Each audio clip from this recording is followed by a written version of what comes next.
Hello. I was kind of getting sick of the other angle, so I thought I'd change it up. But, anyways, I was studying in the scriptures today, and I was studying some of Christ's teaching in the New Testament. And I came across this phrase, which you hear a lot, or you hear so often. And I was just kind of curious about it. And like in Matthew, was it 16:24? He says, if any man will come after me, let him deny himself and take up his cross and follow me. And so that was the phrase, take up his cross. And then earlier in Matthew 10, he was saying, and he that taketh not his cross and followeth after me is not worthy of me. And in there, those are just two different ones. And I was thinking about that phrase about taking up your cross, and what exactly that meant. And these were two very different examples that he was using in the scriptures, that he was using that phrase, but they were two completely different examples. And what I like about that is everybody has different things that they have to do. Everybody has different things that they struggle with. They all have different things that keeps them from Christ. And he says, if they don't take up his cross and follow him, and they still follow after him, but he's not worthy of me. So he's pretty much saying, what are we all going, what is something you need to sacrifice? And I can't answer that for you.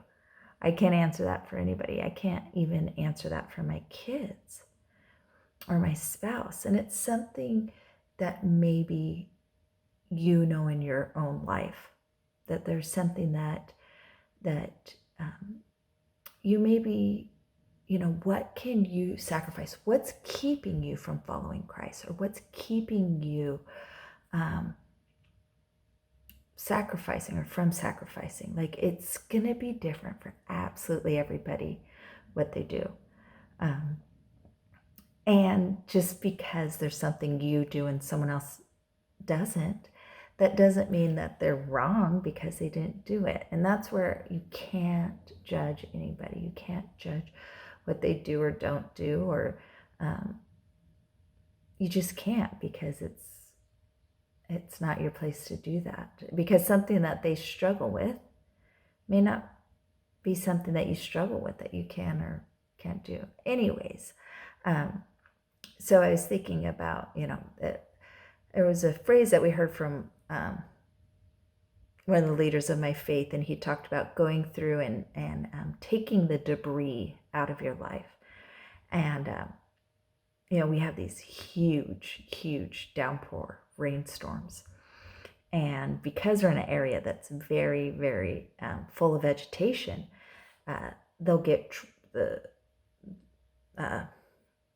drains, or the where you have the water runoff, they'll get clogged, the storage drains. And so actually, when Hurricane Harvey happened, or when it was happening, my husband would go around our neighborhood, and he was clearing all the debris out of the storm drains so that the water could go.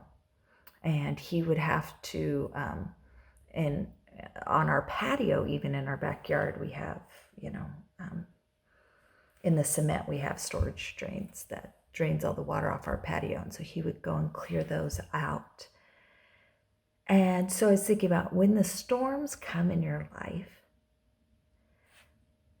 what debris is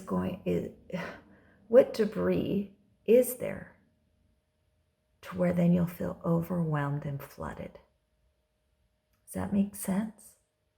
And can you clear that debris out so when the storms come, you don't feel overwhelmed? And so, what is something you sacrifice for Christ? Okay? You're sacrificing this for Christ. But in a sense,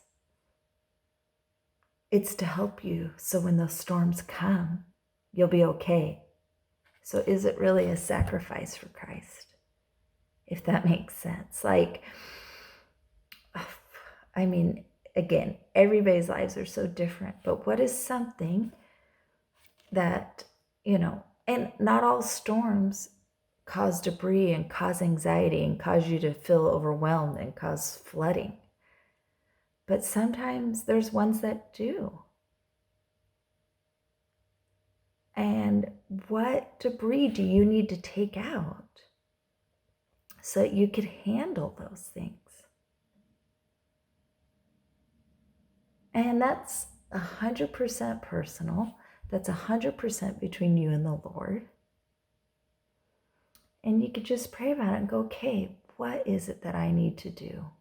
Or what is it that I can do that will help me get through these storms ahead that I don't know are coming? And it's scary to think about and to take something out that maybe you enjoy or maybe is nice, or I don't know. I hate doing self-evaluations because I feel like there's so many things I do wrong. As a matter of fact, this week I tried, I was like, I'm going to drink a lot less soda. And I think I lasted to 4 o'clock in the afternoon on the very first day. And I thought, why am I doing this? This is stupid. I'm so much more irritable and annoying, or annoyed. Anyways, so self-evaluation is never fun. I get it. But